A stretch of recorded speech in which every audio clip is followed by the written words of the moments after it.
Bonjour à tous, bonjour à toutes, je suis Fiona Radkoff, IEIPR d'anglais. Vous allez recevoir la visite d'un inspecteur dans le cadre du PPCR. Quel document, qu'est-ce que je dois mettre dans le document préparatoire au PPCR? Donc, comment valoriser ses compétences auprès de l'inspecteur?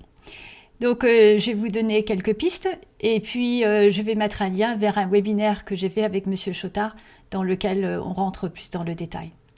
Donc, comment valoriser ces compétences? Donc, il faut tout d'abord, quand vous allez rédiger maximum une page, c'est pas la peine d'en mettre beaucoup. En fait, on vous demande d'être avant tout honnête. On voit beaucoup de classes, c'est une grande partie de notre métier, c'est d'aller rencontrer les enseignants, d'observer ce qui se passe dans les classes. Et soi-même, on a été enseignant forcément avant de devenir IAIPR. Donc, on cherche l'honnêteté intellectuelle avant tout. Après, dans un premier temps, ce que vous pouvez faire, c'est lister vos objectifs par rapport à la classe qu'on vient observer ou par rapport à votre enseignement en général.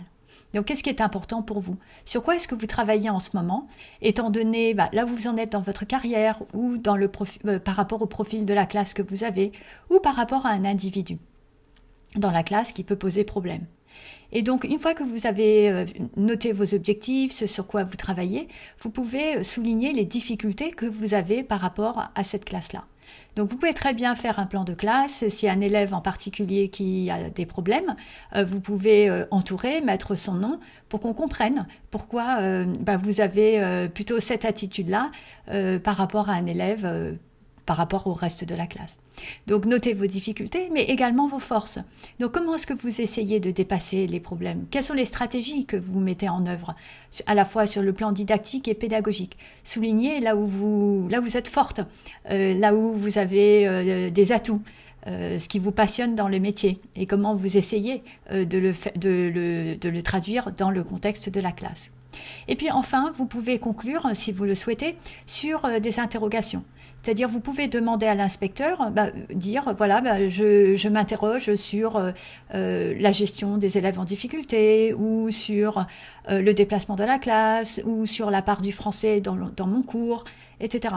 Donc, n'hésitez pas à poser quelques questions à la fin de ce document préparatoire, pour que nous, quand on observe votre cours, on y réfléchisse et que l'entretien puisse répondre d'autant mieux à vos attentes.